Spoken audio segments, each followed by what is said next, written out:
Welcome to Mindshift. I have by far my favorite guest because it is my favorite YouTube channel. This is Robert Pantano from Pursuit of Wonder. Robert, welcome to the channel. Thank you so much for having me. I know that for my audience, I really want to frame our conversation, which is mainly about awareness, what it means to be self-aware, the paradox that exists within that for the deconstructionist. It won't all be framed in some counterbalance to religion, but I definitely know that a big interest point for many people from any worldview shift that they have, let alone leaving religion, is what now and the reality, of life, of death, of facing these things. And I think you're the perfect man to talk to about this. So, what I want to do to start this is your book is called The Terrible Paradox of Self-Awareness. I want to make sure we understand what we're talking about there. First of all, would you define awareness for me, what it means to be self-aware? Yeah, I think that's a very important place to start because there's a lot of varying definitions around self-awareness and a lot of different applications of the term. So, sort of in colloquial terms, self-awareness often can just be referred to as an ability to self-reference a person's behavior in relation to others in the world, have an emotional intelligence, and mitigate all of those things. And that's a fine definition, but when I'm referring to self-awareness, I typically am referring to a much broader, more philosophically oriented definition, which is essentially, it can just be boiled down to the very fact that we have a conceptual awareness of a self, something that is distinguished from the plurality of the rest of the world and the rest of reality. We feel as if we are separate. We have an association with the self, a body, a mind, and these conceptual reference points that we not only can define with language and complex thought, but attach to. And that's typically where I start as far as a definition of self-awareness.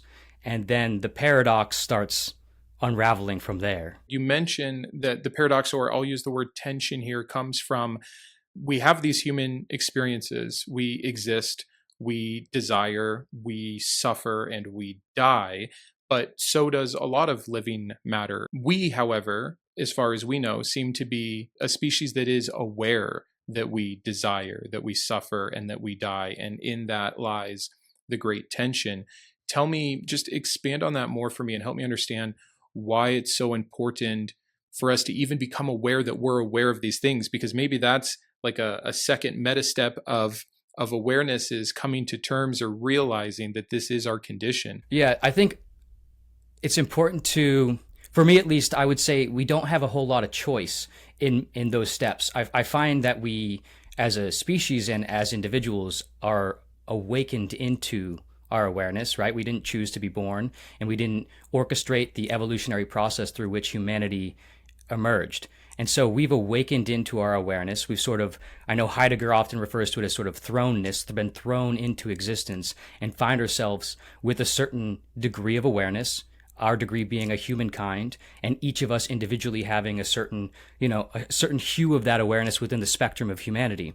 And so whether or not it's good or important is an interesting question. But first, I think it's important to acknowledge that there's a lot of lack of decision-making in the process through which you arrive with your awareness. And so the decisions ultimately become more oriented around how do we deal with the kinds of awareness that we are forced to inhabit, and how do we deal with these conceptual understandings of our relationship with a reality that frankly doesn't care about our experience of reality. Reality, at least from a life perspective, from the evolution of life, is orienting itself toward the continuation of itself, the sustainability of itself, the evolution of itself, which only cares about the individual's experience insofar as it facilitates those goals, which is often not an overlapping Venn diagram. And so that puts us in a very difficult position to deal with the problems of being a living being that is aware of the mechanisms of life and tries to make sense of those mechanisms and get into put our hands in it and grease it up or stick a knife into it, whatever we try to do to resolve the tension. And it often is futile, but sometimes it's wondrous. And so that's where the paradox starts to emerge. Is there's a certain ability that our awareness also provides us with to almost rationalize the suffering. That's a more pessimistic view, but I think there's also a optimistic view where we're still able to make beauty and wonder out of it all. And despite what seems to be, if you really open up the hood, a very dirty system, we still can close it and then paint the car with this beautiful varnish and just create all this art form out of it, all this beauty and love and wonder. So it's a very interesting dichotomy, a duality of our awareness that basically reveals this really, I don't want to say awful, but there's a certain amount of gruesomeness to existence, and yet we still are compelled or able to create beauty out of it and sort of smile in the face of it. So I think it's a really interesting, terrible paradox that we're faced with. No, I couldn't agree more. And you've been thinking about this stuff a lot longer than I have. I left religion, I don't know, 5 years ago, maybe. It's hard to put a pin on it. And I've had a very quick, rapid, and I've always been interested in philosophy, but seeing it in a new light. I went back and I looked for your oldest video, and it was 9 years ago. And I think the title was, Can We Be Happy? And so this has been clearly on your mind for a decade now. And your most recent videos, so much of it has been focused on like what it means to look into this void, what it means to become aware of your awareness, and what life can then be.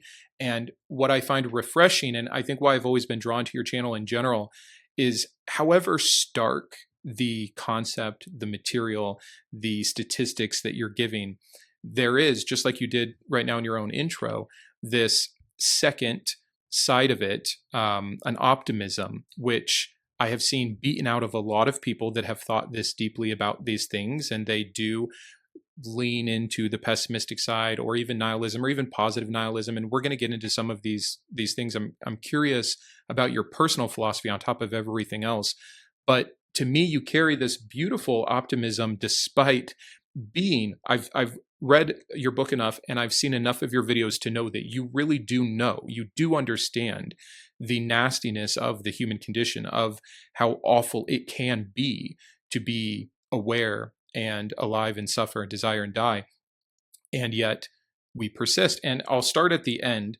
We're going to go through just a few parts of your book today, and we're going to start talking about the book in a second. But, the last few lines of your book are that we understand the storms, the lions, the snakes, the people, and finally, we gain a sense of poise, liberation, and peace.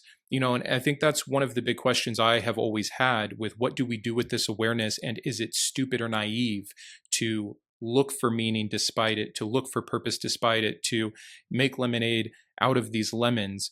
And those 3 words that you gave at the end, I think maybe I'd like to move into that next, the positive side of the paradox, which I think is much slighter. How do you continue with this kind of optimism despite what you know about reality? There's a certain degree of inevitability. I find that humans are meaning-creating machines, that even in the destruction of meaning, even in the sort of absolute forms of nihilism, still nonetheless arrive at substantial enough semblances of meaning. It's inescapable for me. And maybe that's not the case for everybody, and maybe I'm overgeneralizing and universalizing there. But there's something about the inescapability of your orientation toward meaning that I just follow that thread in every direction it pulls me. And I arrive at curiosity, and I arrive at wonder. I arrive at caring about all the things I care about. I arrive at loving all the people I love and the things I love. And so as hard as I try to shake meaning and goodness and ultimate anything, I can't. I always come back to figuring out something is still in my hands and in my lap that I want and care about.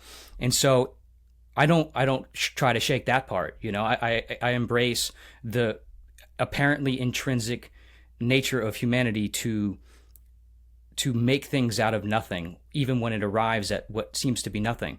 And so if you're not somebody who experiences that, it becomes a very different kind of issue and a much more complex issue.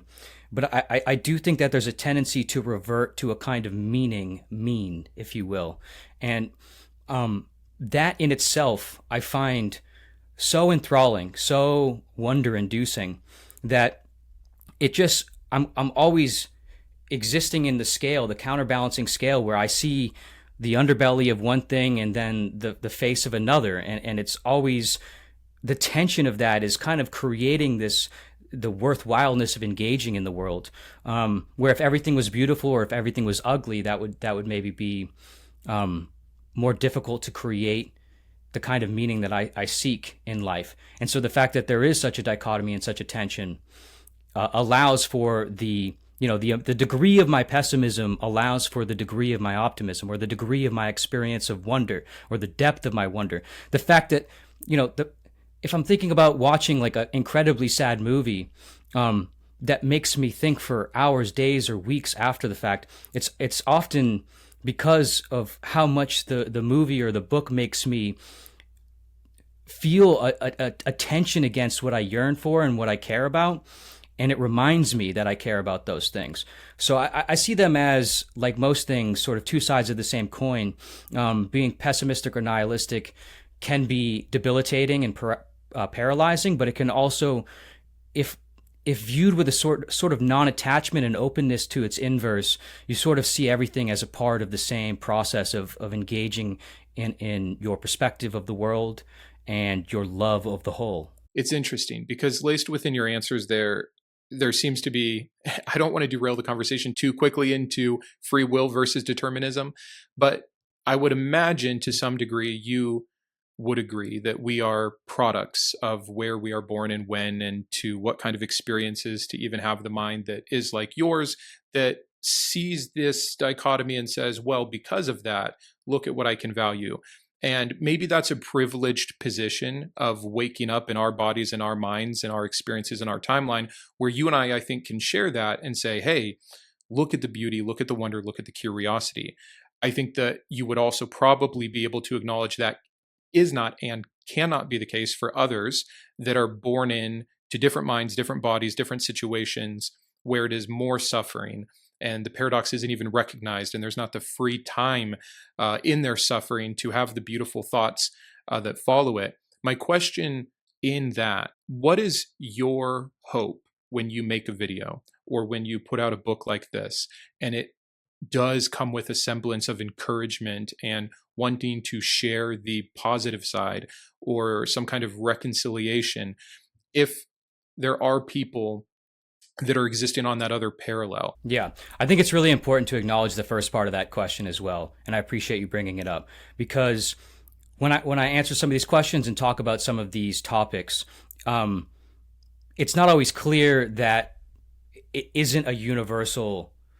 I try not to universalize my application of my mind and my experience of the world, and there is such a diversity in experience of not only the brain itself, but of one's circumstances and environment. And it can sometimes come across as privilege to even talk about and concern oneself with these, this level of granularity on these kinds of questions, when there are so many people in the world for which so much more, day-to-day, moment-to-moment concerns are required. So yeah, I think there are different conversational lanes to be had around different degrees of those conversations, but staying in the lane that we're kind of referring to here, when I write a book or make a video, and the origins of Pursuit of Wonder, it sort of all stem from the experiences I had when I read books or watched videos by people that I resonated with their thoughts, ideas, and articulations, to the degree in which it wasn't just like, oh, that's interesting. It was, for the first time in this world, I feel like there's a place for me. There's a community, or there's a kind of experience, and there's a kind of shared lineage of thoughts and ideas that I feel a part of or connected to. And my goal was to become more involved and connected to that. And so I wanted to produce videos, content, books, and writing that participated in the continual chain link of that feeling, that experience of not being alone in the absurdity or obscurity of your ideas, thoughts, and questions. Because I think if you're a kind of person that is watching this kind of podcast or these kinds of videos or my kind of videos, reading my kinds of books, all those things, it's a natural sequence of events where you start thinking about these questions and having these doubts and uncertainties. And a lot of the people around you are kind of off-put by them. There's, depending on who you are and where you are, maybe that's more or less true, but I think it's often the case that you start asking a lot of questions and feeling a lot of ways, and you kind of feel like the odd man out, where there's not many people that are able to engage with that. And you find those people often outside of your immediate social circle or family circle, and you find them through books and through movies and through YouTube videos and podcasts, whatever it might be. And so that's what I found, and that's what I wanted to provide, is the sense that there's more touchstones, there's more surface area for people to feel less alone, and like there's a space to engage in the kinds of obscure and absurd thoughts that are often either buried or overlooked in common conversation in life. And then beyond that, I'm always hoping to be as honest as I can with myself and what I produce, so that people don't feel like they're being farced, and then ultimately help them create some sense of orientation and meaning themselves. And I think you can only get to that last step by being as brutally honest about the first several steps, bringing somebody down to the basement to show them what's down there so they're no longer scared to go down there anymore. That's sort of the attitude I tend to try to have when I create anything. It's a success. I mean, it's been a success with me. I don't want to get too touchy-feely for you here, but I told you, you are truly my favorite creator. And it's funny because on my show, I talk all the time about all the other more typically atheistic influences as I was deconstructing, because after 30 years of the kind of faith I had, I needed so much help deconstructing why I was incorrect before I could look at what could be correct, what could be next. But playing in the background that whole time were videos like yours, and there's many others that do it well too. But there was always this through line of facing reality. And again, I mentioned your optimism that comes with it and your sincerity that comes with it. And I'm not saying all of this to butter you up, but it's even funny. My son, I think, had his first existential crisis. Just to share a quick personal story. He's 9. Okay. And he's a deep thinker. And I really, despite who I am and the kinds of content I make, I don't bring a lot of that to my kids. I'm letting them be kids. But he has become fascinated and terrified. I think he just really realized that people die. Our old dog is almost about to die. We've been talking about when we're going to put him down. And I think that it hit him like a train. And he was like, oh my gosh, like things end. And we sat down and watched, I think it was 3 videos ago from you. It's a shorter video where you give the statistics on death. You start off the video with, on any given second, what is the probability that you no longer exist? And by the end of it, though, you're still painting this really beautiful picture of why it matters, why it can still, as I always talk about all the time on my other channel, Sharing Fire, Montaigne gives us that quote that death is a clarifying fact. And that the clarifying fact of death is that then this is all we get, then this matters, life matters. And I think that you say that so well in the video. So one, I just wanted to thank you, why I have you, for the input you've had in my life as you were trying to normalize for people like me, because that had happened for you. But then secondly, I'm curious, before we get into your book, who were some of those influences on you that helped to normalize this in your life that you talked about you wanted to just kind of follow in line with? Yeah, well, first of all, I really appreciate you sharing that. That means a lot to hear. And then for the second part, I think we share in an affinity with Albert Camus. Albert Camus has always been somebody, his work has always spoke to me deeply throughout several different sort of components of my experience of engaging with these early on, and then I would reconnect with him, and I still often reread his all sorts of work by him and find a deep resonance. I also really enjoy Emile Cioran. my latest book was the format and structure is largely inspired. I mean, obviously there's several aphoristic philosopher writers, but Chiron is one of my favorites. And it's kind of funny because both Chiron and Camus are sort of philosophers. They, Sure. not only didn't title themselves as philosophers, but sort of rejected the title altogether. And there's something that I just love about that. And then, I love the work of Nietzsche. I love the work of Fernando Pessoa. He's not a philosopher; he's a Portuguese poet. But his Book of Disquiet was one of the books that just was like, I can't. This is everything. It felt like every line, every word was something that mapped onto a sensation of mine that I've had before. And then earlier on, I really loved sort of the Bukowskis and Alan Watts, and so I just I've been through the whole lineage of all sorts of different writers in that capacity. And then I always loved Exerbia on YouTube. I don't know if you're familiar with his YouTube channel. I love Exerbia. I'm laughing because I almost brought him up when I said you're my favorite along with others. And I was going to say the other that was always there was Exerbia, although there's this not so optimistic, helpful vibe. Sometimes it does just end in the futility of it all, but that's also real. But yeah, sorry to cut you off. That was just so funny. No worries. I almost said it myself.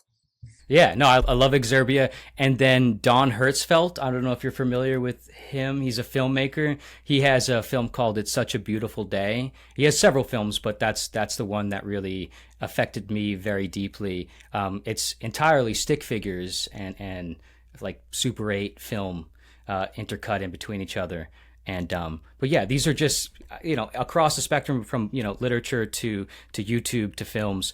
Those are a few examples of people that had I have very clear memories of encountering them for the first, second, or third time, and just each time feeling like a portal opened up into a new realm of not only reality but myself. And so yeah, that's I think a fair representation of the kind of inspiration I've had. I'm in good company then. It's funny, speaking about my son, as we were talking about something else, I read to him Bluebird by Bukowski just the other day on kind of this idea of like there's just more, there's this inherent desire and it's fragile and it's beautiful and how we can foster it or take care of it, or we can stifle it, as we were getting pretty deep into our little philosophical talks that have become more common. But everyone you mentioned, going back to Camus, if we stick to the more cliche with the myth of Sisyphus and the noble revolt and imagining Sisyphus happy, I know that a lot of the pushback with Camus' philosophy of this empowerment and the making meaning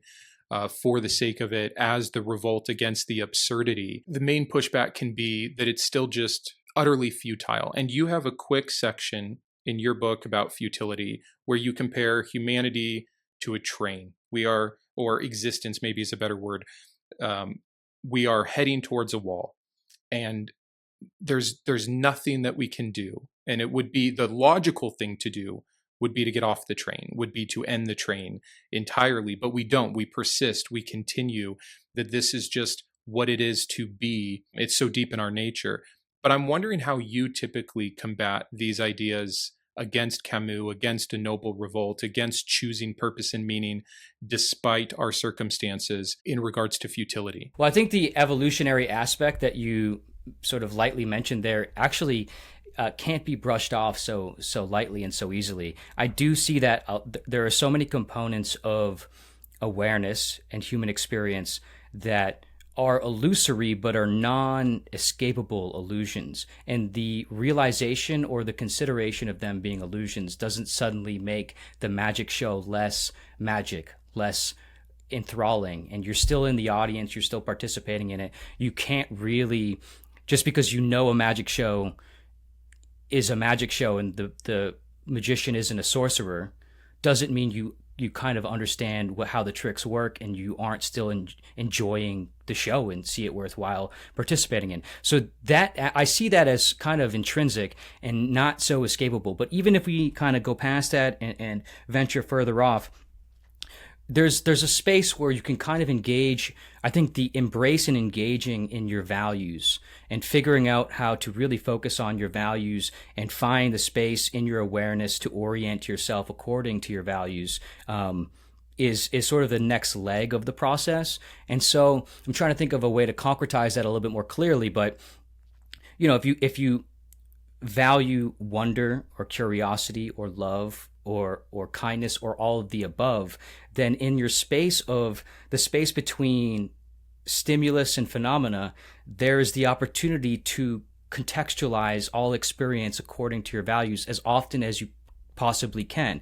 And sometimes that's not going to be very often, but when you can, and when you do find that little bubble and that pocket of awareness to orient everything according to your values, things start to feel more vital and more important to you, even in the face of the recognition of all the bubbles being popped. It's still, there are still, when a little kid, to bring it back to sort of a younger reference, if a little kid blows a bunch of bubbles and watches them all escape the little bubble blower, and he or she is enthralled by it, it's so funny or interesting to them. The fact that they all float away and pop is irrelevant, because they still value the experience of the funniness or curiosity or intrigue of the bubbles floating away. And so you can map that all the way up to any level of maturity or adulthood, where I think each bubble can be a value orientation that you have in life, and you can follow that through, and you can kind of exist with a non-attachment, a non-dependency on it, but a deep intrigue in everything that naturally intrigues you, that naturally finds value in your heart and your head. I don't know if that's a fantastic answer, but for me, that's what works. And I hope that my hope would be that people might be more willing to give merit and weight to that of which they find valuable, and less of what they think they should find valuable. And that can be just enough weight on the opposite end of the sort of pessimism optimism scale to make things feel more worthwhile. That's at least the hope I would have. I think it's a really good answer. I think your first analogy there of going to the magic show, because we can all imagine the person who sits there arms crossed saying, I know how it's done, and chooses almost not to have a good time, not to, enjoy the revelry of it, versus the person that can be very aware, like you mentioned, of what is behind the scenes, but still embraces the joy that comes with an experience like that. And then I think you moved on to what I was already thinking. Well, what's the difference between those two people? And it might be what they value. So I want to talk about value with you as just a leaping off point then. Do we get to choose what we value? And if there are innate things based off our biochemistry and all the other factors that we just so happen to value, can we shift that as we become aware of more things? Do we have any control over this at all, or should we just always pursue that which is inherently valuable to us as a hierarchy? Yeah, so I think this would be an important point to ask if you want to go into free will, and if so, how deep, because that tends to either put a conversation on tracks or derail it, because this question sort of is a clear juncture, because my answer will depend on which direction you'd personally like to go. Let's go. I won't let it derail us, but okay. Give me the pursuit of wonder. The idea there between free will and determinism, or any other iteration, and how it leads into value and our ability to work within that spectrum. Yeah. So just at the onset, on a philosophical level, I do not believe we have free will. I don't believe any humans have free will. I don't see free will as coherent. However, as sort of split off immediately there, that doesn't necessarily matter for most of these kinds of conversations and the answer to most of these kinds of questions. So I don't know if that's going to sound incoherent to some people, but I think I could convince most people that that's the case. And so when it comes to value making and value assessment, you don't decide, in my view, the kind of body, the brain, the environment, the parents, the time and place in history, everything that you are that led to who you are now is not something you had an initial say in, an initial control over. And if you say it's random, then it's nonetheless out of your control. If you say it's some sort of spiritual related thing that some other entity has control and say over, again, it's I find it hard to see how that gives you control over it either. However, if you are following your curiosities, your values, and your interests, you're going to encounter information and ideas, and those experiences are going to further help shape you. And so whether or not you can decide or control if you're the kind of person to willingly follow your curiosities, interests, and values is maybe a separate question, but we could put that aside and just embrace the fact that being somebody who pursues what feels interesting and of value to you, and encountering all those kinds of people and all the information that comes with that, and then recognizing how that represents you and who you are, and not suppressing or denying a sort of counterfactual side of who you are. That, I think, is a space that, it sort of teeters on the edge of, are we determined or are we free? It's the point is being who you are is, and recognizing who you are is more important than knowing if you controlled the entire apparatus through which you became who you are. And so I think one of the biggest things that I continue to come up against in my work and research and just life in general is the importance of not denying your orientation of the world, not denying your truth, and not denying whatever it is that you feel and experience. And that is the most important thing over, sometimes obviously there are exceptions to this, but often over the actual belief or worldview itself. Sometimes the more important part is at least recognizing what you think and feel first, and then grappling with that worldview. Because if you're just denying a sense of the world and a sense of yourself all the way up, you're just never even going to get to the point where you can engage with the quality of your thoughts and ideas. I think that makes sense. I've always struggled. I think we all do. And I think this is where you say it could derail the conversation. Sam Harris has the answer that is like, no, free will is not real, but we almost have to pretend. We have to act as if for a sense of utility and for the ability to have conversation like this. I like what you're saying, though, which isn't necessarily pretending, but it's setting aside maybe a hard fact of reality, but focusing on, despite however we arrived here or whatever strings are being pulled, there still just happens to be value and hierarchy and these things that will drive us or allow us to be driven if we can embrace them instead of trying to pretend, which is why I never really liked just the wording of that answer. But I think I understand what you're saying there. And I don't think that it's something we should ever shy away from. Again, especially to your own point there about what you're talking about kind of facing first and seeing how you feel about something. The very first thought, if I could say, like, it's so abstract, but in my deconstruction, bringing it back to that angle, once it was like, wait, if there is no God, if there is one, but it's so abstract and the nature is so different than how I have conceptualized of God, then I am a product of just only these natural things that have led to me being here, which at first feels additionally out of control. And then you realize as you deconstruct that it was just as out of control if there was a God, or like you said, with any kind of spiritual essence.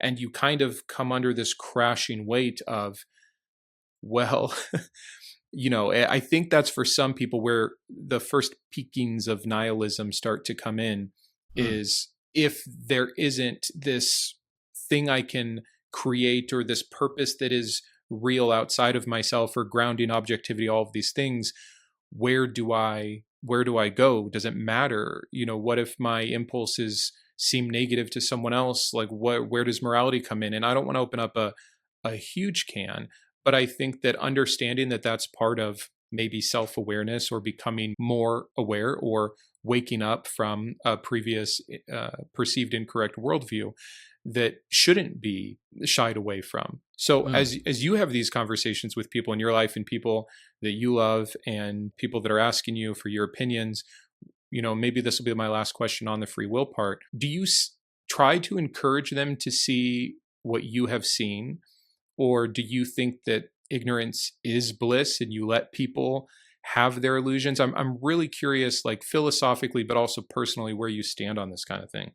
Oh, that's such a good question. I love that question because I am tightrope walking it not regularly, but I often find myself in the midst of a moment deciding, you know, how much do I want to project my own sense of this idea or the underpinnings of their view being questionable onto them or onto anybody. And oftentimes I don't I don't want people who don't want to think about these things to think about them.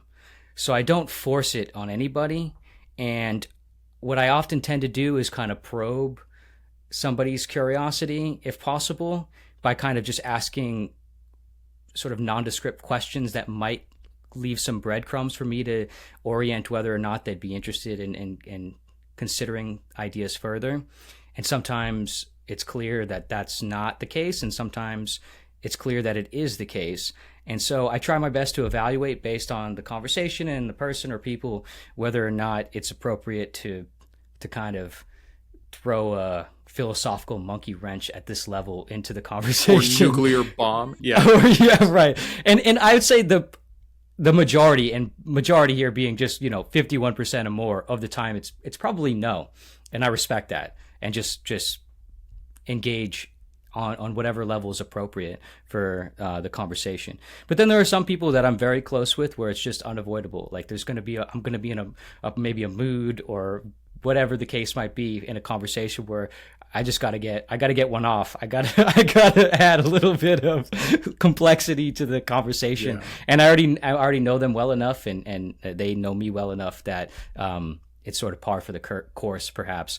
And interestingly enough, most of those conversations actually, the outcome from what I can tell, obviously I'm in my head and they're in theirs, but the outcome is often positive. Most people find it to be, at the very least, interesting and hard to... The free will, we're referring specifically to the free will topic here, and I think that's got to be one of the most nuclear philosophical conversation. Like, it's something that everybody can access, whether you have any background in philosophy or not.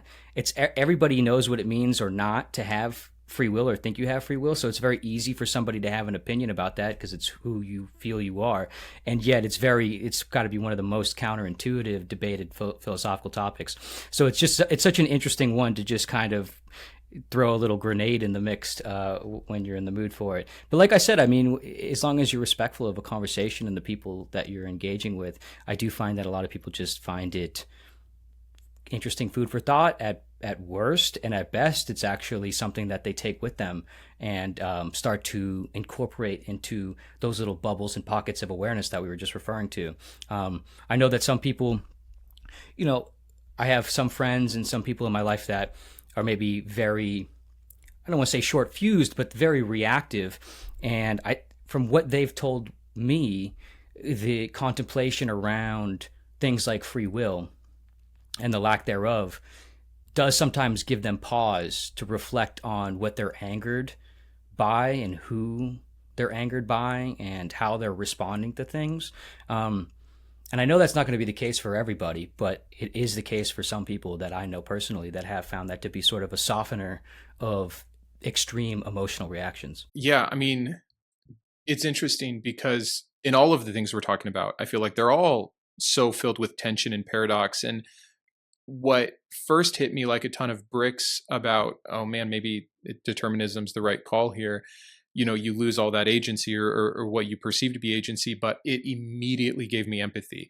And even when it didn't do it innately, like if I took a second to remember, like this person that is acting like this is doing so from a causal chain of probably also a lot of trauma along that causal chain that is not their fault. That wasn't them not pulling themselves up by their bootstraps. It wasn't them, just choosing to be an asshole. It was just genuinely, they have had no other choice. So why would I take it offensively? Why would I take it as anything other than compassionately? And so for me, the silver lining with letting go of free will was empathy. I think that those silver linings are a lot of what your book is about. So I want to return to the book a little bit before we kind of move into a post-faith part of our discussion. But The Terrible Paradox of Self-Awareness, I haven't read your other books. I actually wasn't aware of your other books until I got this one, and now I'm excited about it. But I believe that you made a statement that this is both your most, and correct me if I'm wrong, darkest but maybe most hopeful. Were those the two words you used to describe it? Yeah, that sounds about right. At least that would be an assessment of mine. I guess it's up to readers to agree or disagree. But this felt like a book that I take stances in everything I write and make. But this book felt like maybe the first one where every stance was very clear. I'm not trying to pad stances with other thinkers, writers, philosophers' stances. It's essentially, the distillation of all my views and assessments as a derivative of all my, thinking and research. And so in that sense, it's the clearest portal into my thought process, which has that darkness to it. But then the flip side, I mean, I just can't escape the duality of everything, being both dark and light and hopeful and terrible at the same time. And so I don't, some people might not feel this way, but I feel that, I drop you into the abyss in this book and potentially in everything I make, and you don't realize you have a safety harness on, and I pull you back up by the end of it. And so that's really the attitude I have about this work and all my works. And this one might be the greatest ride at the theme park, if you will. Oh, I love that. That's a perfect description, because for me, not having read your other books, I only get to compare it to your videos. And your videos work in the same fashion very often. The being lowered into the abyss, the facing of it, the reality of it, the hard statistics of it all. And then, okay, but here's your relief. Here's me bringing you back up. So I think that's an excellent way to think of it. Why did you choose? You mentioned earlier just some of the influence that also wrote in a similar fashion. But I'm so curious, when you're trying to get down all of your thoughts, this is, I'm not going to say your magnum opus. I'm sure you're going to write a lot more. But if this is so far, like, what is defining your thinking, your position currently on things the most? It seems very tempting and attractive to write the essay, to write the great novel, the great philosophical work, handling the arguments and bringing in the counterpoints and syllogisms, etc.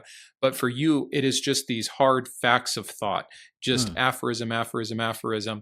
Why did you lean that way? How does that help you express your ideas better? Did you have any concerns approaching it that way? I'm just personally, now this might be more for me as a question, but tell me about that process, that motivation. I mean, definitely a lot of concerns, just because it's a much more difficult format and structure to convey ideas. When you have less wording, or less words, you have less padding, and so every idea and sentence and word, for that matter, carries a lot more significance and can basically live or die in every moment, and the reader will pick up on that very quickly and very easily. So I think it's a more of a challenging format, even though it seems on the face of it, well, there's less words, less arguments, in terms of like a system. The likelihood of a reader being underwhelmed, I think, is higher, and so you have to pack each line and each word with as much juice as you can possibly muster. So there was concerns just from that perspective on whether or not it would work, and still, I suppose, to be determined. I know a lot of people seem to like it, and I hope that most people do, but it's still in its infantile years. Just came out a month or two ago. But the inspiration behind the format is, for whatever reason, some of my favorite books are fragmentary. They're short essays, fragments, vignettes, aphorisms, or all the above. Those have always spoke to me the most. The Book of Disquiet by Pessoa, The Trouble with Being Born by Chiron, Human All Too Human by Nietzsche. All these books, for whatever reason, just these punches of thoughts and ideas, a sort of philosophical thought map, has always given me the space to feel a part of the reading experience more than being lectured to, which has its merit, has its right place, and I love those books too. But there's something about the push and pull between fragments and aphorisms that make you reflect and engage and add your own interpretations and thoughts into the mix that have always meant a lot to me. And so I wanted to, as I mentioned before, I'm always inspired to participate in the same lineage that, affected me deeply. And so that was the foundation, is wanting to participate in that. And another leg of it is the fact that I would put myself in the sort of Camus Chiron camp, where I don't really believe in philosophy as a system, something that provides its value through systematized reasoning and syllogisms. I know that's what philosophy basically is, but when I feel the philosophy at its best for me, it's when it resonates on like a musical level. Like there's like a rhythm of the mind. There's a sort of melody of thought that I experience with the writer or the thinker. And those are the experiences that I feel have mattered to me the most and impacted my life in the most significant ways. And so those writers tend to write in aphorisms, short essays or fragments, because it's sort of if you're not going to write a philosophical treatise that systematizes a sort of theory and creates a sequence of syllogisms, then what you're sort of left with is the space between that and poetry, which I would argue is the sort of fragmentary punch of philosophical thought mapping, which is what I attempted to do with this book. That makes perfect sense. And you're right. The part I hung on to of your answer the most is that it allows you to kind of fill in the gaps yourself. And even reading your book, and I've read all the books you've mentioned, especially the book of Disquiet, that it was the same thing for me. I just wanted to be like, what do you mean? It just stopped. You said this, it's a bomb, and I'm just supposed to sit here with it. But then it made me think, well, what do I think about that? And I think that is the kind of journey that people like yourself and a lot of the people that I have taken great value from try to give the reader is, it's me. Here's me on a page. Do with it what you will. And hopefully it helps you, investigate yourself a little more. So I thank you for your book. I'll have it linked in the description. Again, I'd encourage all of my viewers to definitely go check it out. I'm excited to continue to speak about it more on my channel. But I think the next place I'll move you to, and we don't have to turn this into a big deconstruction side of the conversation, but again, I want to look at, for someone whose value, whose framing, whose wonder and beauty and everything else has been first put through a filter of religion, in addition to so many other kinds of major ideologies that can act in the same way. But specifically speaking about religion, what happens for them when they lose that filter? And that's its own kind of new self-awareness, or at least missing a piece of the puzzle that used to give shape to awareness. So if you could give me briefly, as ever much as you want to be vulnerable, your personal thoughts on religion or the utility of it or anything like that. But then if you see any additional struggles or beauty for the person that is having a worldview shift post-religion. Yeah, that's a very interesting and difficult question for me. So I think for context, it's important to clarify that I am not a religious person, and I've never been a religious person. So that, I think, will at least help anchor this conversation to a place of clarity. I have religious people in my family, religious friends, religious family friends, but personally, I have never been religious and was never brought up religious. So I've never had the experience that you're describing, where there's a worldview shift from a distinct religious orientation to a deconstruction of that orientation and those frameworks. So it's a little harder for me to speak on authoritatively because I want to be careful about discussing something that I haven't personally lived through. But I do have obviously a lot of opinions and perspectives about religion in general. I find it a very fascinating topic just by virtue of the fact that I find any attempt at justifying existence and human existence and finding meaning and purpose to continue, any answer to those questions I find deeply fascinating. And obviously God and religion is got to be at the top of that list. So I engage in material and content to the extent in which I'm curious about how people answer those questions. But how I would further delve in, I think it would be helpful if you maybe gave a little bit more specificity to narrow in on certain aspects of that experience and that question. And I'm happy to do my best to kind of, supplement in what my experience has been and what my thoughts are around similar topics to see how they might congeal and map onto each other. Yeah, totally fair. And I appreciate the caveat there of understanding your position. So I'm giving you the permission, the freedom here that despite the lack of personal experience, I'd love to hear your opinions on it, because it might even be more interesting to hear your opinion when you are on the outside of what so many people who are watching this have come from. Do you think religion is just a cope? Is maybe my first question. I'll give you a second one. Regardless of if it is a cope or not, is it a useful tool in humanity's at least past? And third, and I can restate it for you, should we keep it? Just from your opinion, from what you have seen, and in the framing of the paradox of self-awareness. Yeah. So I would say, from my perspective, the first question is rather easy to answer. Is it cope? I would say yes. Only because I see everything that humanity creates, and I see religion as a construction of human experience personally. I see all of that as a sort of cope. Everything we create in the face of, early stage survival uncertainty, and in the modern world, sort of conceptual uncertainty, everything is we're attempting to build stable structures in the face of a chaotic reality, and religion is no exception to that in my view.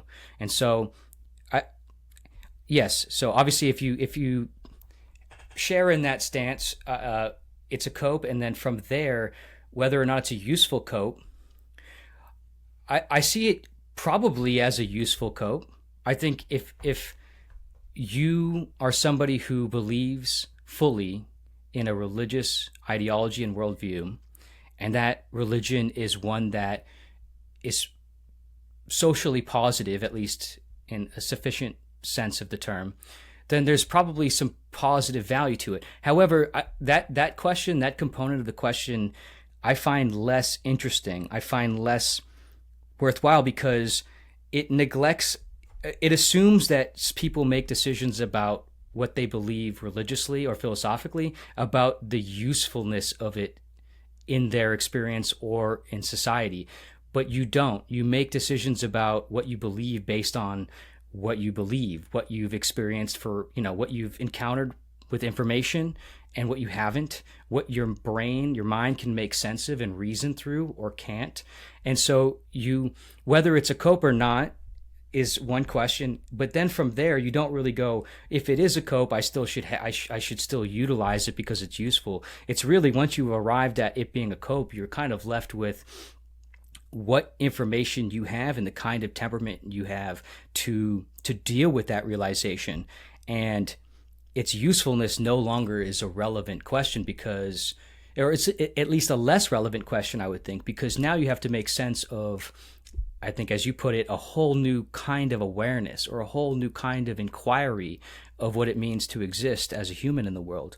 And that's the interesting next step, which I'm sure is where we're about to go here. But it's either a cope or it's not. And then from there, how you handle what you've arrived at personally is, it becomes a whole new set of problems that are unrelated to its usefulness. Because this applies to all worldviews and philosophies in my mind, is you have a certain kind of existence, a certain brain, a certain environmental condition, a certain sequence of experiences, and you arrive at what you feel is most likely to be true, and then denying that is the bigger problem. So it's less about what you arrive at. It's more about, like what we referred to earlier, the suppression or denial of what you arrived at. So you really need to crack that bottleneck open so that you can get to the point of deciding what you actually feel and think, and then you evaluate, if it's not useful, now we can address, I don't feel like religion is the answer. Now I need to figure out, if that's a problem for me, if that's no longer, if I've lost a usefulness in the world or my ability to cope with existence, I still have to accept the fact that I no longer believe in it and move past that. I can't revert back. You can't unknow what you know, or you can't unbelieve what you believe. You have to move forward. You have to finish the race, so to speak. You can't turn around and hope that the starting line is going to be a finish line all of a sudden. You still have to move forward. So it convolutes your simple question into a very difficult answer. But I think that's maybe I think maybe that's hopefully a helpful sort of, we can recontextualize where we go from here based on that a little bit, if that makes sense. Yeah, no, your answer helps me frame this better. And maybe you're surprised by this, or maybe we will just disagree on this, which is absolutely fine, of course. I think you might be giving too much credit, in my lived experience, to people once they wake up from something untrue, being able to do away with it, or not purposely be willfully blind or bury their head in the sand, or even for the sake of others, right? In the apologetic space, there's often a lot of tension between the believer and the non-believer, of the believer saying, well, hey, if that's your position, if you really don't believe, fine. But why would you ever let someone else, or give them information, or deconstruct or explain the Bible or historical accuracy in a way that would remove this from them? So it's not necessarily just about you. And then that even builds up to framing societies and governing and law and things of this nature, that if there is a very well constructed, which I believe religion has been, thus why it's lasted as long as it has, well constructed facade that is answering and filling a gap that is there in true self-awareness, where people get an inherited meaning instead of having to construct a meaning. Is it better to create societies, allow religions to have more power, etc., where more people are born into that inherited meaning and aren't going through the turmoil, the paradox of the gift and the curse of self-awareness, because they're being handed in such a way, even if like people at the top kind of don't know it's true. And again, this can be done in 1,000 ways besides religion. But in my life, that's where I've seen it happen, and these conversations happen. And I'm always so curious to speak with people on their opinions on, again, I keep saying it, but is ignorance bliss? Is there ever some iteration where truth doesn't matter more than anything else? My hierarchy is truth. It's been like the entire basis of the channel. My tagline is follow truth wherever it leads. So when I woke up, it was, okay, now where does it lead? And the rest of our conversation. But before we get there, I was just really curious, if you now maybe understand my framing better, is it ever worth promoting things that do provide such stabilization in an otherwise unstable system, even if they are not accurate, is maybe a better way to say, instead of just, is religious cope we should hold on to? Yeah, no, does that help? That's helpful. That's helpful. Yeah, that clarifies, because I was trying to look at it from a very high level, sort of broad stroke perspective. If you're just thinking about it from a historical, sort of anthropological level, maybe there's some debate there. But I would agree with you that, so I would share very similarly in your mantra, but change one word, truth to honesty. And so I think we're basically saying the same thing there. I'm not prioritizing absolute truth, but I am absolutely prioritizing absolute honesty, through which any person or people can be capable of. And with that in mind, yes, if anybody, I think that things that are untrue or known to be untrue, whether it's by like a person or a society or a collective, whatever it might be, promoting those for the sake of essentially placating a subsequent collective, a subsequent group, I see that as probably grounds for something that's going to lead to worse circumstances down the line. I don't see that as a viable approach. And more importantly, I just think that I share in your North Star of what are we after here? Concealing a reality, or a facing up to and embracing a reality, and understanding how we can engage with that in real terms, and respecting each other enough to engage with that in real terms as well. So, am I getting closer to the plane that you're on? Yeah, Yeah. 100%. You even have helped give me better verbiage for describing this in the future. I do like replacing truth with honesty.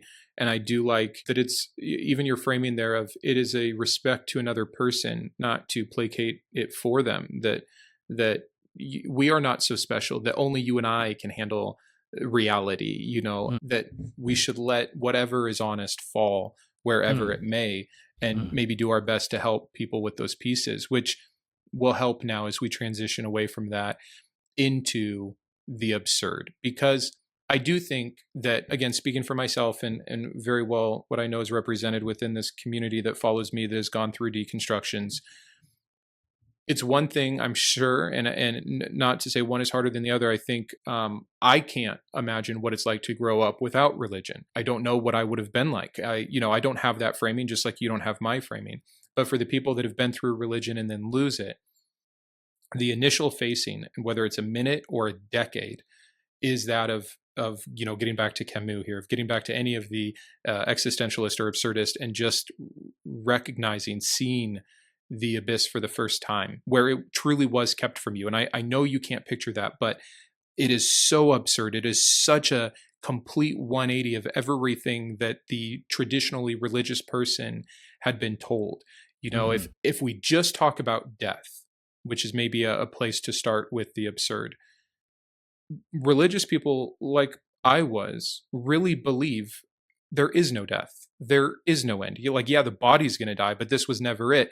I will continue to exist in some way that is still me in heaven or hell or anything. Like the idea of an afterlife that is a given, that is a promise, is such, when fully believed and ingested, to lose that and face death. I think death is hard enough as a individual in the world, but going from the assurance that you will not die, which is, I think, the power of religion in large part, amongst other things, that absolute two ends of the spectrum, I think, is as absurd as it gets, as real as it gets, and where people get so stuck and, again, maybe do put their head back in the sand or say, this was a mistake. I shouldn't have peeked. I should not have looked. So let's get into that a little bit. I'm curious if you have an initial reaction to that, and then I do have some specific questions for you. Yeah, I immediately had an initial thought that I thought was kind of interesting there, where so I obviously share in the realization of death and the absurdity of life. However, what you just described to me is what that poses, what that creates, is a delayed realization in a later state of your intellectual maturity. Does that make sense? I don't want to, 100%. prescribe. Yeah. So when you have that padding up until a point in your life, it delays that experience, that realization, where when you're perhaps much more capable of understanding the gravity, but much less capable of enduring the psychological and emotional ramifications of that realization, that you realize that at that stage. Whereas for me, I realized that at a stage where you referenced your child earlier, who started to confront the idea of death. And I'm not sure what their worldview is, obviously, and how they're experiencing that. But I'm imagining my experience of death at a very early age and state of my life, where I wasn't thinking about it in terms of, well, this is just a part of a everlasting process, and there's an afterlife, and I'm going to continue to exist forever. There's an eternity in this, in a capacity that myself is going to exist within. I never had that framework. So at a very early age, I started to think about and consider the implications of death and futility without having quite the intellectual maturity to understand the terminology, the implications, and the emotional and psychological ramifications of that. So it gave me this longer runway to experience and work through that. Didn't make it any less severe or impactful for me, I would think, but it didn't hit me all of a sudden like a curtain opening, and on the other side being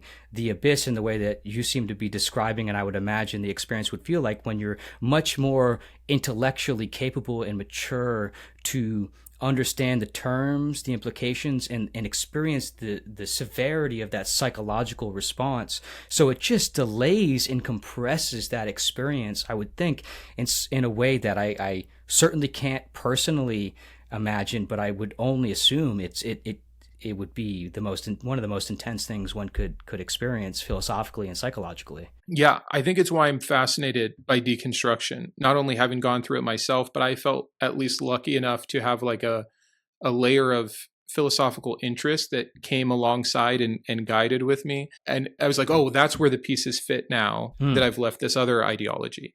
But I know, because I hear it every single day in my comments, that the first thing that hits people is, okay, shoot, it ends. I didn't think it was going to end. It ends. And it is the first thing they have to deal with. And oftentimes I see people not deal with it and they progress no further. And not progress as in like, some toxic idea of like working through a series of understanding, but like truly as in it stunts them. It stunts their ability to continue to think, to desire to think, to see what is honest, to look deeply. And that makes me very sad, if I'm just saying it as plainly as I can. And I daily, as I interact in these comments and listen to people's deconstruction and deconversion stories, struggle, even though I've sorted it for myself and really feel that I've come to a place of death acceptance. And I think that death acceptance might be the most important thing that we can do in self-awareness. And I might have a higher value there than others just because of how traumatic it was for me. So with you, despite the fact we don't share that similar breaking point, but having both had to, from different positions in life, work towards being able to accept the most real part of life, the fact that it ends, what would be your A-game advice? What would be the most comforting notion? What would be the wonder, the curiosity, or the beautiful side of death? And you speak about it a little bit in your book, but I'd love to just hear you articulate it. To be honest, it's a difficult question for me because it's one that I run up against with challenge pretty often. One answer that I often consider, I don't know if I would absolutely advocate for it, but the notion that death gives life its meaning is a possible articulation of something that is worth taking seriously. Whereas the sort of eternal self would lack the sense of self that we actually derive enough care about ourselves from to be terrified about dying. So, if we didn't have the conceptual connection to ourselves in the way that we do, then maybe our fear of death wouldn't be what it is. And so our self-awareness forges our conceptual sense of self that forges our fear of death. And if it was eternal, and that was a matter of fact, I'm not sure what that would cause in terms of our sense of self and our conceptual orientation of ourself. It might dissolve it to a significant enough degree where even maybe it would dissolve the fear of death, but it would also dissolve the fear, or not the fear, but the love and the vitality of a sense of self that we so long for its continuance of. So that's one answer to that question that I often consider. And then this is a much less practical answer probably for most people, but I really try to, when I engage in these thoughts and these questions and these topics, engage in a kind of non-attachment to the best of my ability. I'm by no means, a Buddha or anything like that, but I do find that there is a kind of non-attachment and an embrace of all that is that I let percolate underneath everything I think about, including the end of all things. And that's not to make light of how difficult that is for everybody, including myself, I would imagine. But that's another thing I try to embrace is if it is the end, then there's nothing I can do to change that. And if it isn't the end, then there's nothing I can do to change that either. And I'm here for the ride.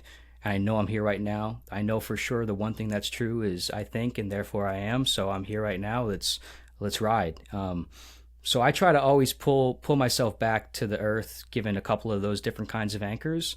But admittedly, sometimes it gets the best of me, where facing the inevitability of death and the likelihood of that being the end of all things for me is it's an impossible shape to fit inside the head of a human.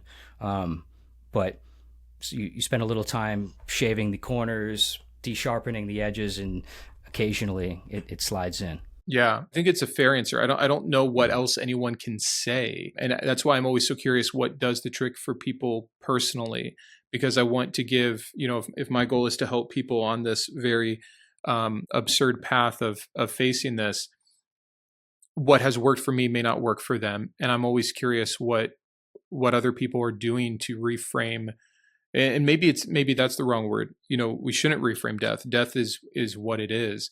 But I see so many people fear different parts of death, whether it's the physical side of it, whether it's, some egocentric idea of legacy that they wanted to be left, but they're not going to be there for it, whether it is missing out what they feel will be missing out on watching their kids grow up or something to that extent. There's so many different ways that I think death plays itself out. And I think depending what you inherently value, death affects you individually. And so I was just curious, but I think non-attachment is something that you grow into as you understand the paradox of self-awareness more, which is why I think your book is so cool and helpful there. But thank you for your answer. I know it's an impossible topic. So maybe we can move into, I don't know if it gets easier or better after talking about death, but I'm really curious to get into your thoughts on nihilism. And maybe a word that can go with nihilism is distraction. If we wanted to wrap up the religious side of things cleanly, but also painting with a broad brush, I think religion distracts a lot of people from reality, from true self-awareness, from facing death, etc. And I think that nihilism and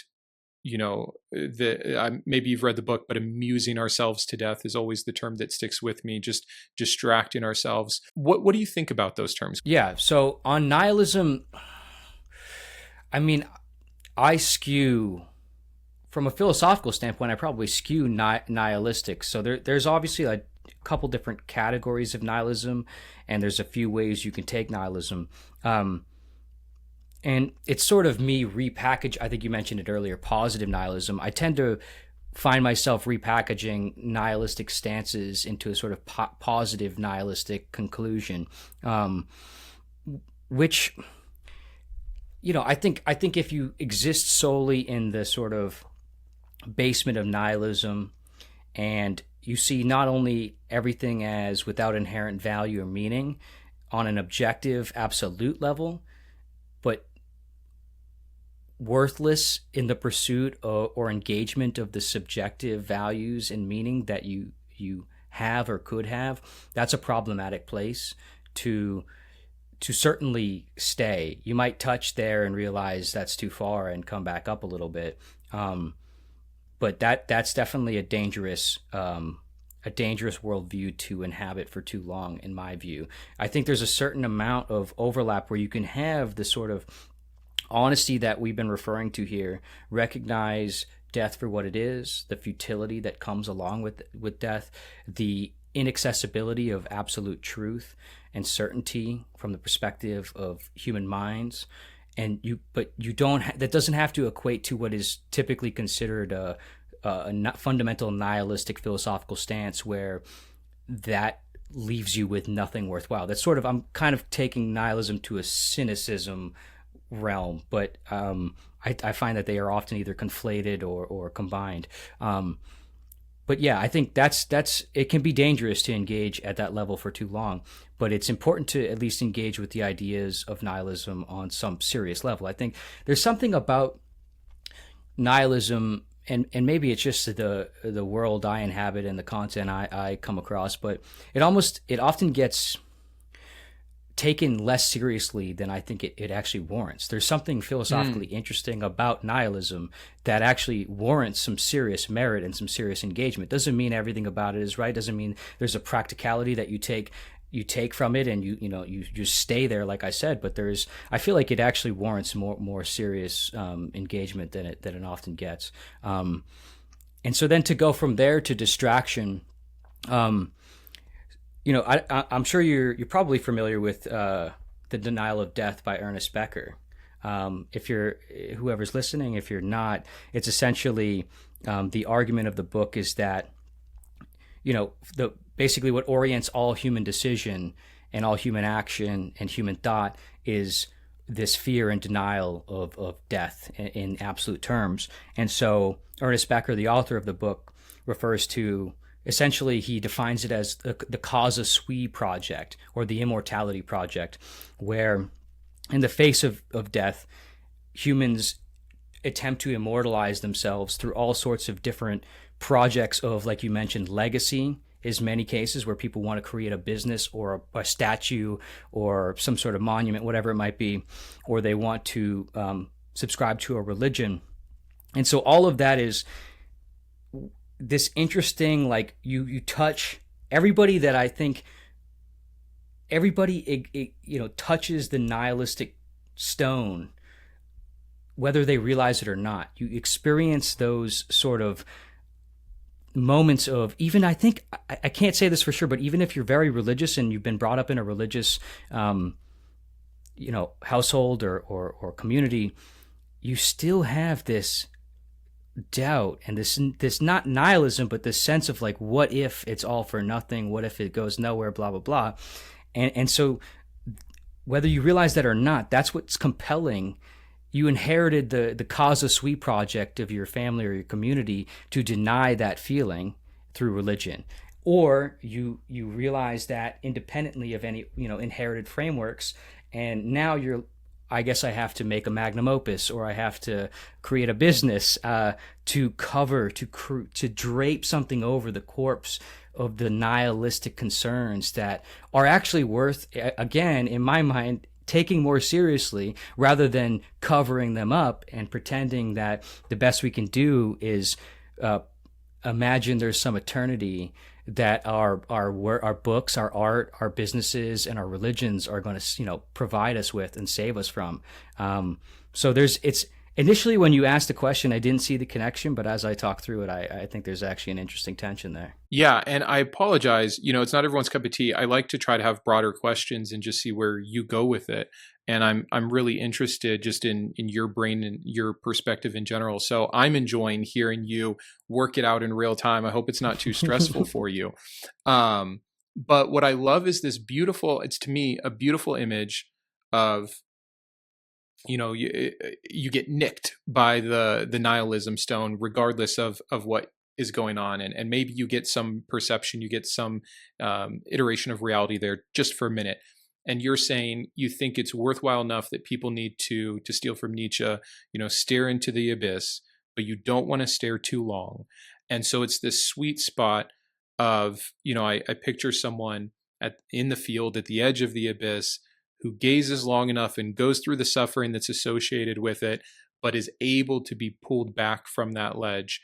And I'm so curious, in your mind, and I hope this won't be redundant to kind of our death answer, what pulls you back? How long is too long to play with these ideas, to see them for what they are, and then to move into more of a positive nihilistic side of, well, hey, if that's the case, then I'm going to go do this, this, and this. I'm going to go create this meaning and this purpose now that I found in the abyss there isn't objective truth or meaning or purpose. What would you say to that? Personally, I find that I realize it's been too long after it's been too long, and only up until that point. So you can be kind of hypnotized, may not be the best word, but for me, it almost feels hypnotic to contemplate these sorts of things, the abyss, the end of all things. And all of a sudden you start to be overtaken by the consequences of that engagement, where only after it's clearly been too long do I realize it's been too long. And I actually don't have that hard of a time compartmentalizing different modes of thought and different modes of life. And so that might be something that's shared amongst most people, or different for me than most people. I'm not entirely sure, but I can stare into the abyss too long and then move on. And still there's the residual effects of that, no doubt, but I don't go lay in bed for the next 3 days. I go engage with day-to-day life as if everything were normal. I can really do a decent job compartmentalizing it, and that's not a very useful tactical answer to your question, and I don't know if I would have something that would help most people engage with these thoughts and compartmentalize them in a functional way. But I will say that a lot of my answers will probably come back to the fact that, the important thing is to feel these things out for yourself and be honest with yourself and your experiences.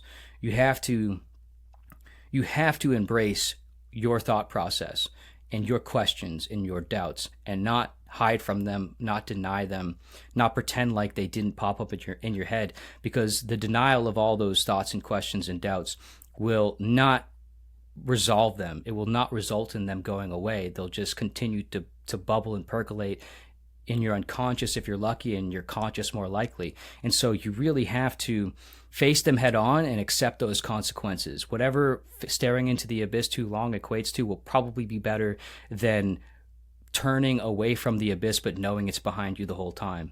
And so there's a certain degree of self-honesty and feeling out how you interplay with these kinds of problems and thoughts that is quintessential and individual, that only you as that person can work through. And you're not going to know the answer. You're not going to know how hard it is to engage with these things for you until you do them. But it's going to be harder for you, if you deny the fact that you've started to question and think about these things. I really think that the denial of these things, is the consequences of that, is far worse than facing them head on and figuring out what you can go, where you can go and what you could do from there. Yeah, no. And to boost you up, I hear the frustration or the doubt of, well, for me, it's compartmentalizing, and I don't know if that's going to translate. But what is translating, to let you know what I'm hearing, is based off your values.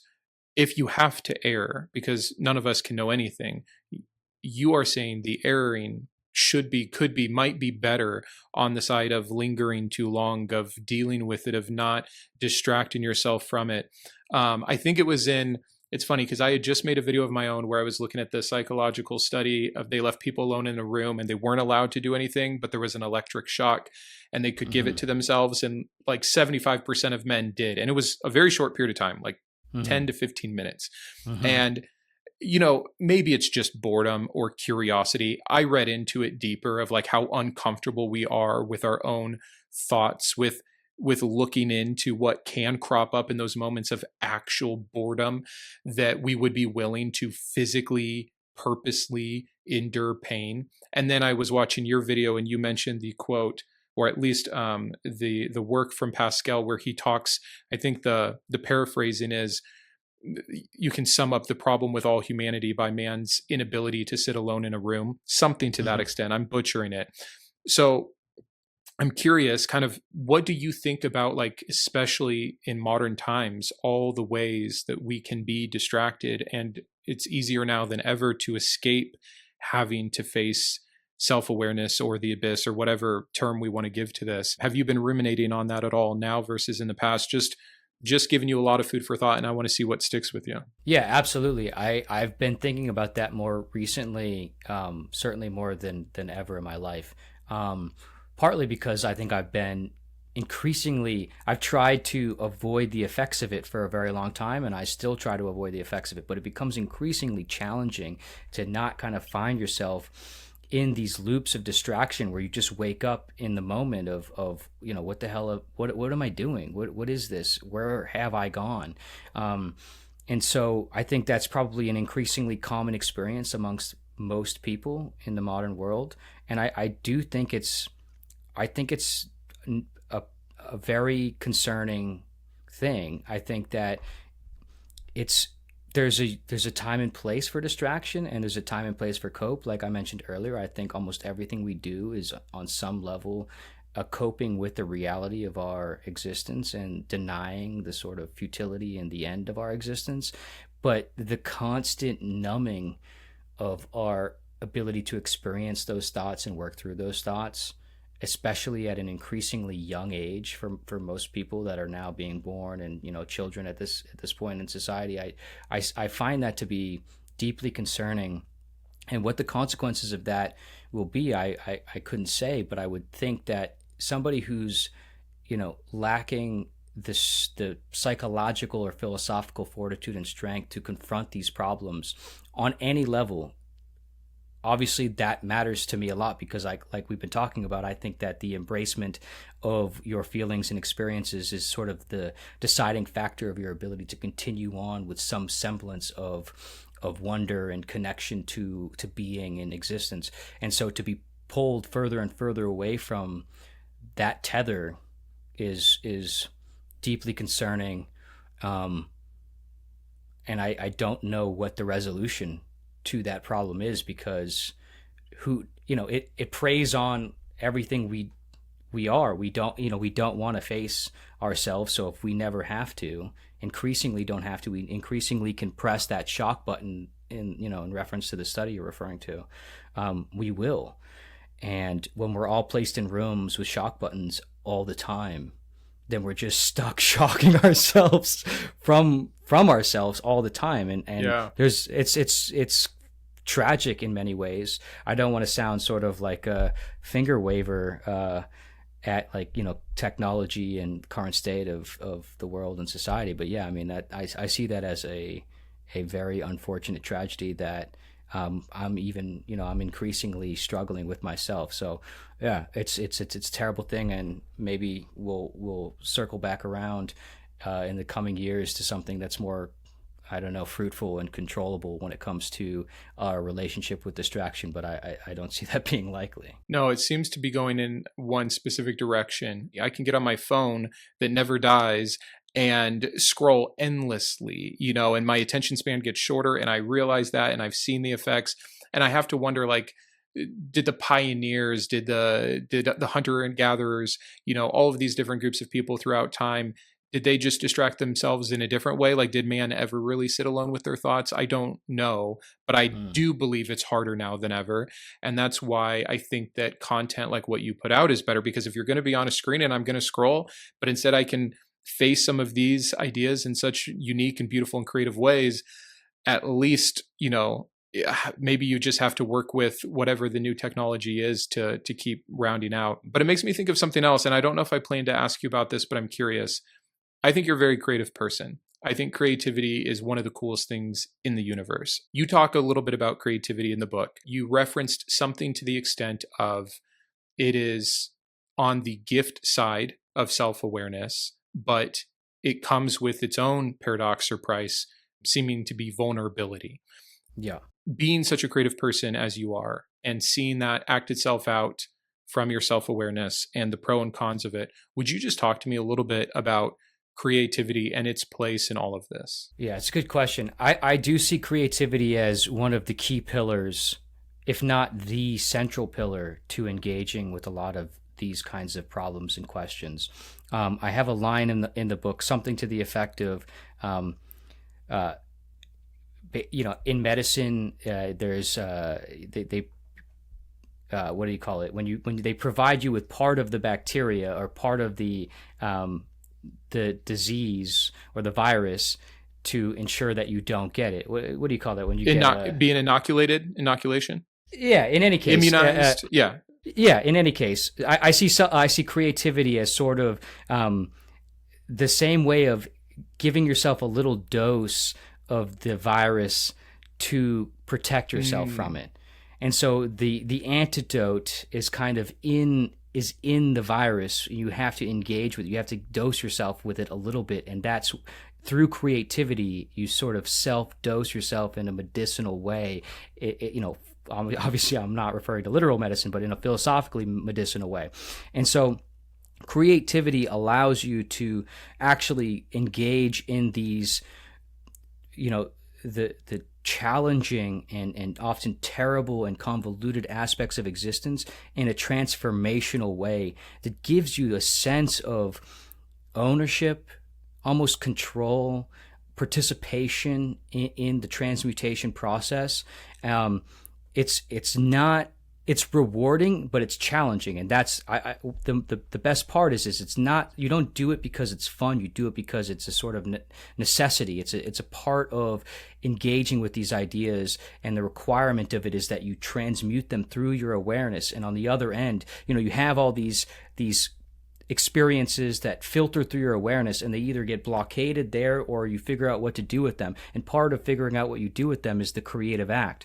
And whatever that might be for you, whether it's music or writing or painting, or it's really irrelevant. But the process of being self-honest is filtered through awareness and then expressed through creativity. So creativity is sort of the outputting process, the transformational, transmutational process of all of these, self-honest confrontations that we've been talking about. And I see it as one of the most important things and one of the most profound things that you can experience and engage with as a human, because it really does dose you with that, the terrible side of the paradox, so that you can create and experience the wonderful side of the paradox of self-awareness.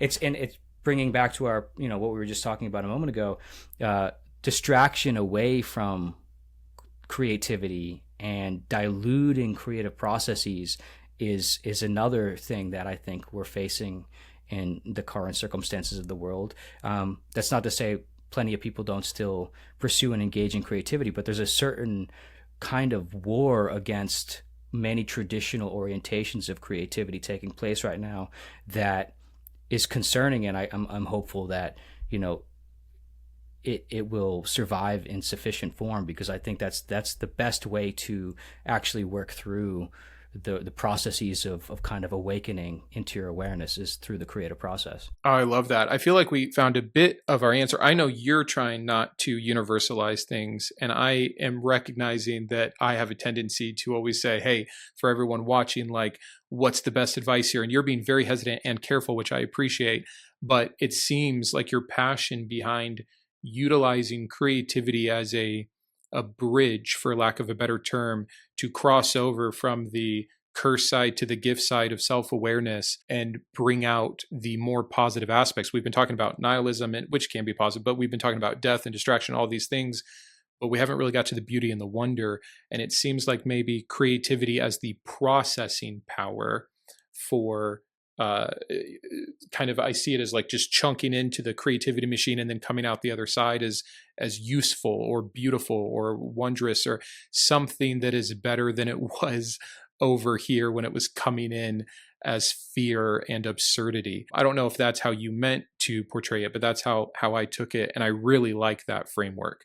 So let's talk about some of the positive sides. Tell me about wonder and beauty. Yeah. So in my mind, and I don't know if it requires the creative process, but I think maybe it does, and it certainly is deeply benefited through the creative process. Essentially, you have these innate anxieties and fears that you feel on a base level, and through something that is either literally the creative process or something like the creative process, you go from feeling these anxieties and fears derived from your separation from the world. You feel like an individual observing a plurality of separate things. And through the creative process and interpretation of those things, the flip side of that transmutes into wonder and beauty is the connection to all things and the sense of being a part of all things in a bigger thing.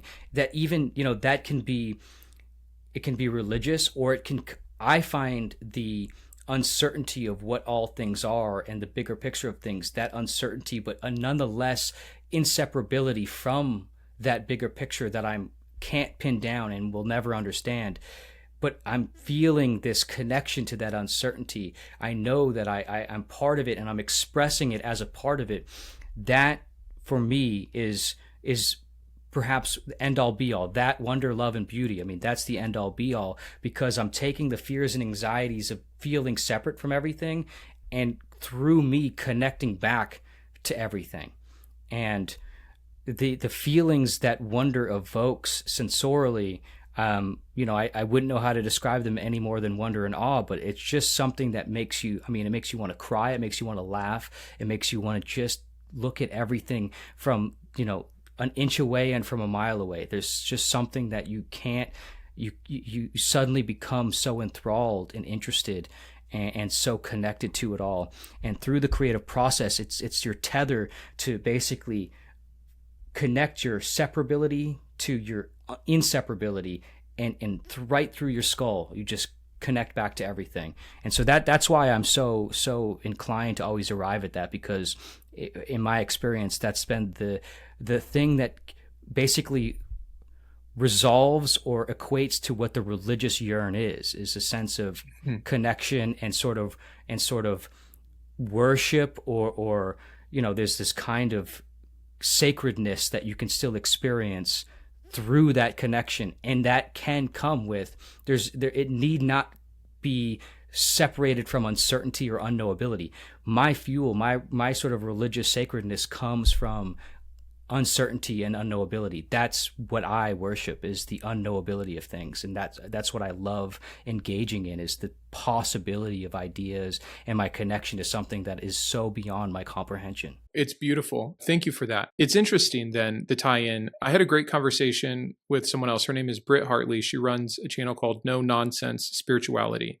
And she is on a mission, it seems, to reclaim this term spiritual back from religion, insofar as it connects with introspection, awe, transcendence, wonder, beauty, curiosity, all these words that I know you and I both agree on. And I think a lot of the terms have been stolen or co-opted by religious thought, where we almost have to have these separate kinds of terms for them. But it's encouraging to hear someone like yourself, a lifelong non-believer, have no problem talking about the sacred, no problem talking about what you worship. And I know you don't mean that in a literal sense, but what is the greatest thing for you?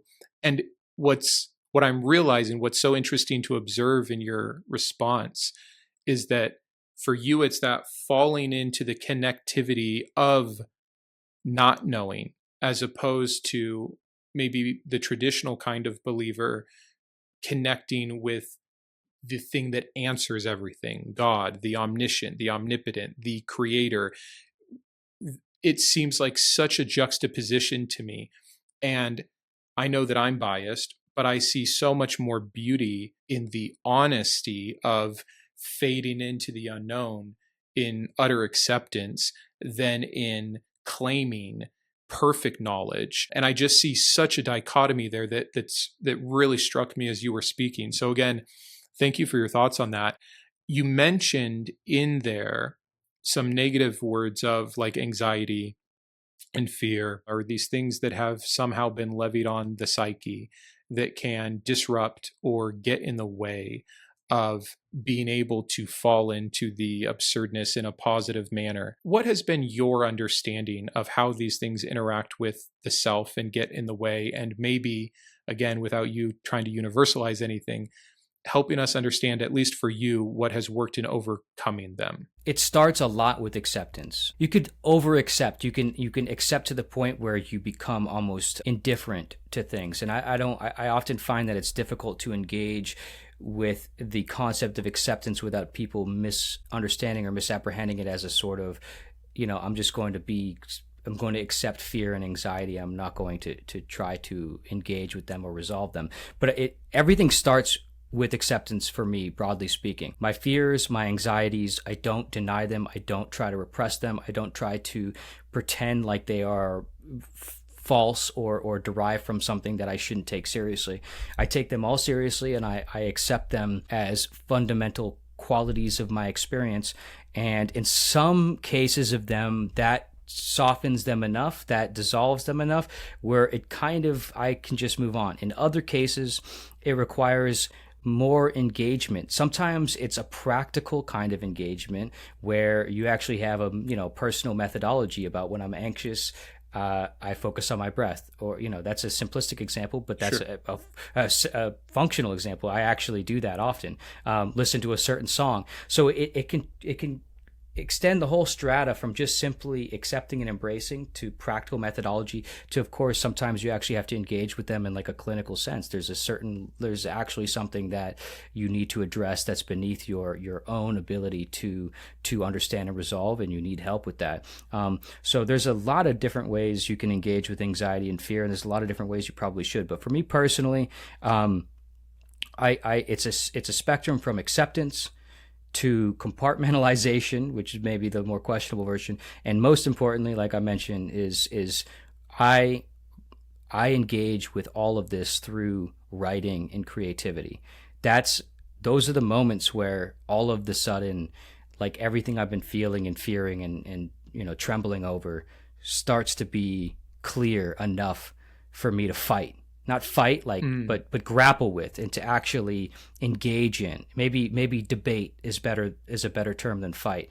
And so that process is the way that I can, if for whatever I can accept, and sometimes even what I can, the process of expressing it gives me something tangible to grapple with, to debate with, to engage with.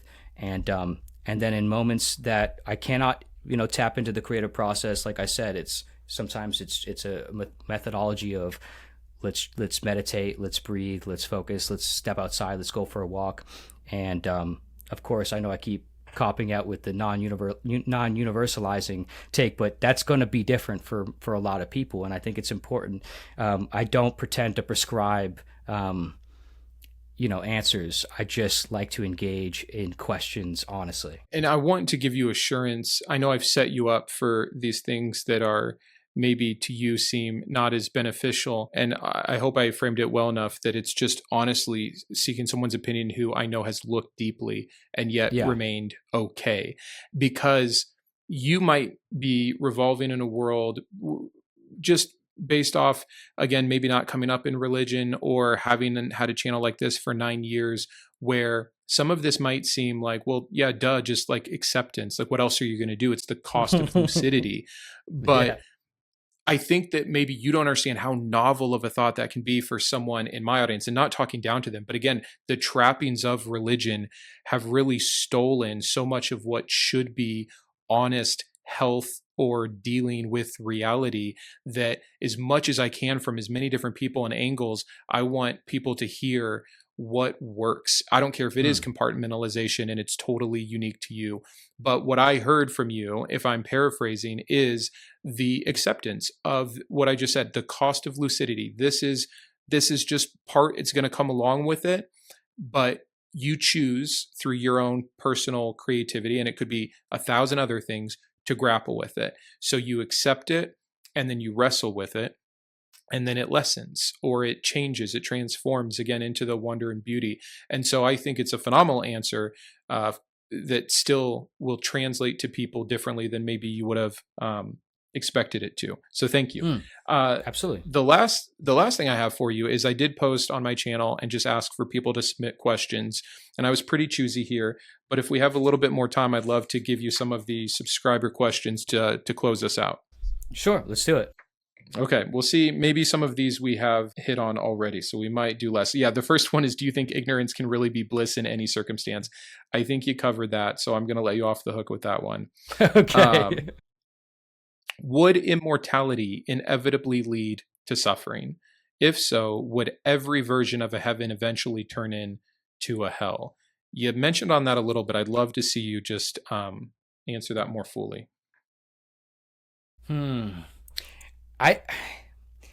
It hinges on whether or not immortality would lead to a dissolvement of the sense of self.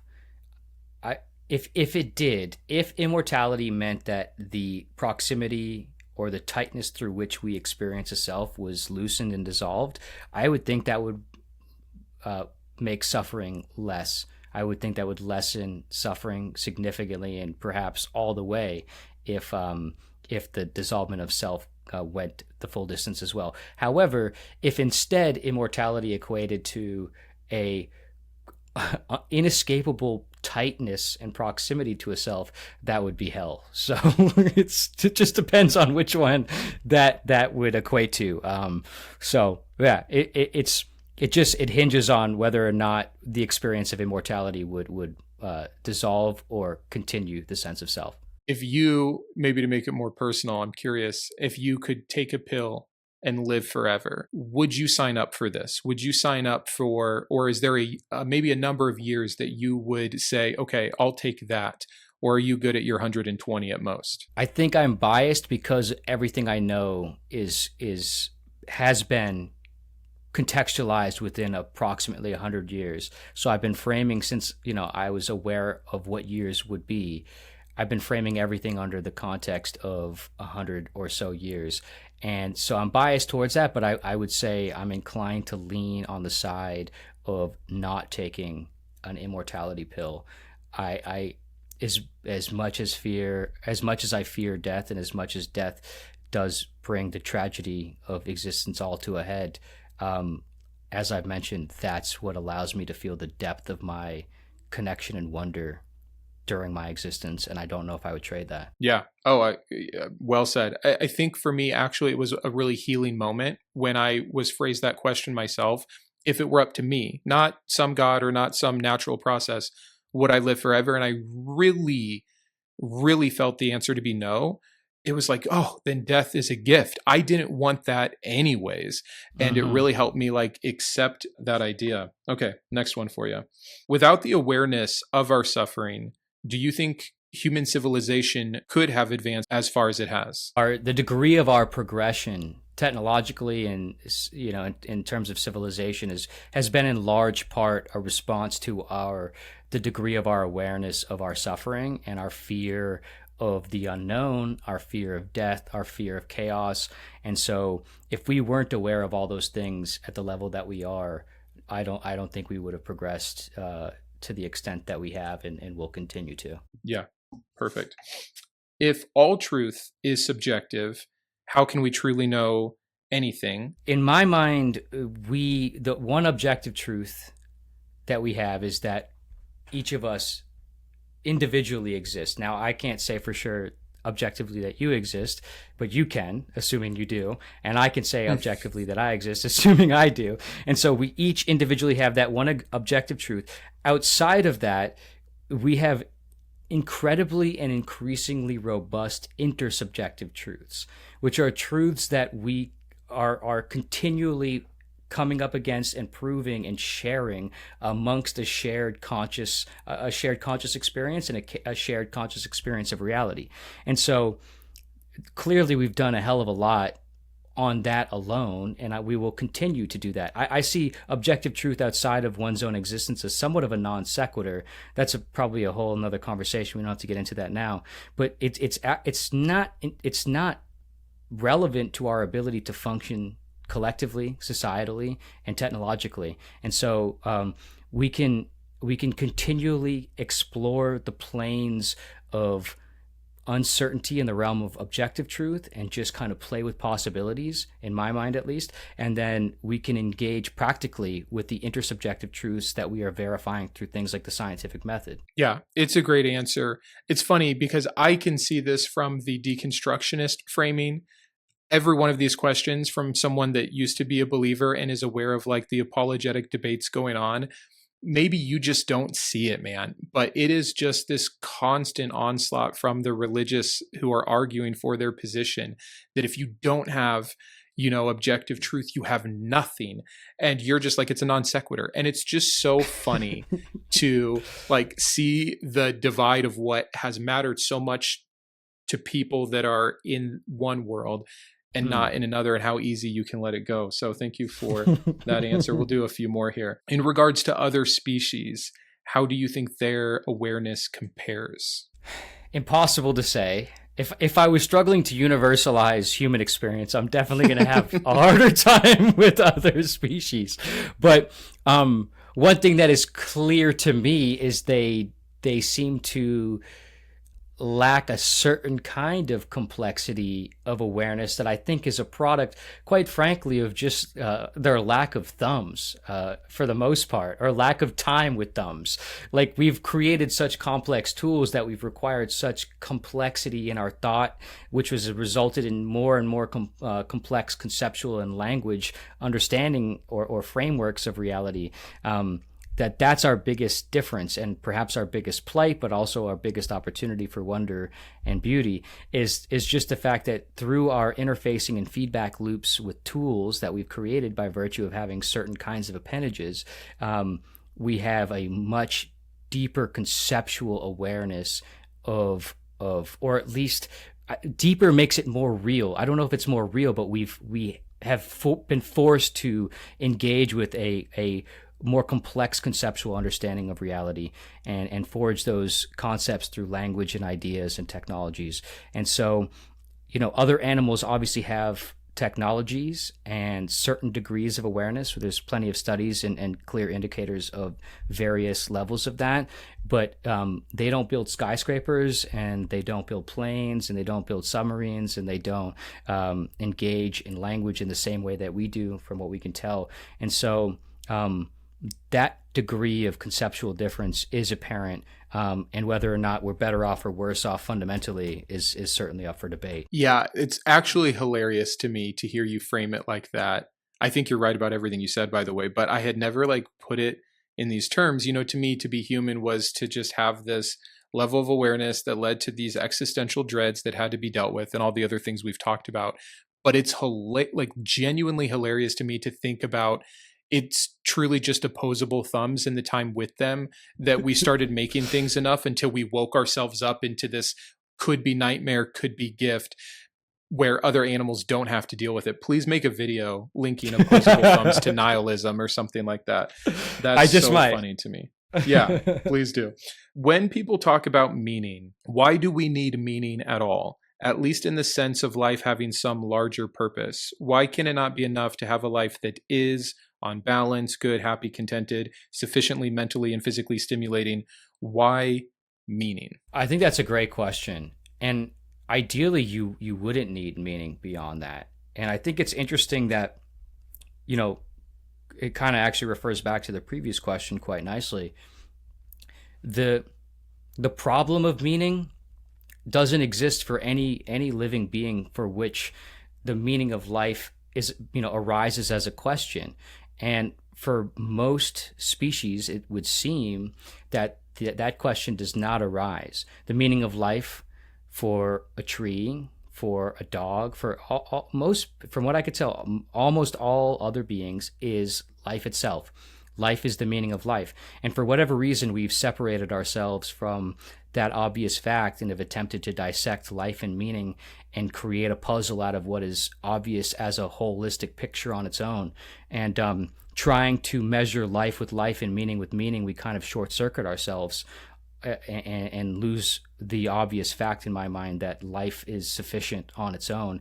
And then, I know the question incorporated a sort of a layering on top of that, which is to say that a very simple life, if a simple life is what you derive meaning from or experience positively, is more than enough. I see us often striving for things that we don't derive meaning from and don't resolve our concerns, our plights, our anxieties, and our fears. And so if you can find yourself in a fortunate enough position to live and embrace a simple life and recognize that life itself is worth itself, and that's all you need, then you're incredibly lucky, and I wouldn't stray from it. Yeah, I think it's an excellent answer, and I'd like to end it there and let that be the final piece. Thank you so much for dealing with my abstract questions, for working your way through every single iteration of human experience, from the good and the bad, in just a 2-hour period of time here, and giving your thoughts on it. I think your thoughts were wonderful, and your time is greatly appreciated. To everyone watching, please, I'll have it linked in the description down below. Check out The Terrible Paradox of Self-Awareness. I'll have your other books listed there as well, and a link to your channel. If you are not already watching Pursuit of Wonder, please do so. But Robert, again, thank you so much for being here. Appreciate it, Brandon. Thank you so much for having me. It's been great. Thank you to my top tiers of support: my Iconoclast, Ann, Boris, Chris, Grace Steele, Gnarly Will, Grant, GVI, Jimmy, Joe, Kiboga, Matthew, Perry, and Sean; my Humanist Heroes: Chris, Craig, James, Jared, Christy; my Atheist Advocates: Aquitar, Caleb, Dakota, Dan, Drew, Jeff, Jeffrey, Jeremy, Jugs, Julie, Malcolm, Paul, Rega, Sparky, and Thomas, as well as all of my Secular Scholar patrons. If you enjoy Mindshift, would you consider joining these fine people? Thanks, and have a great day.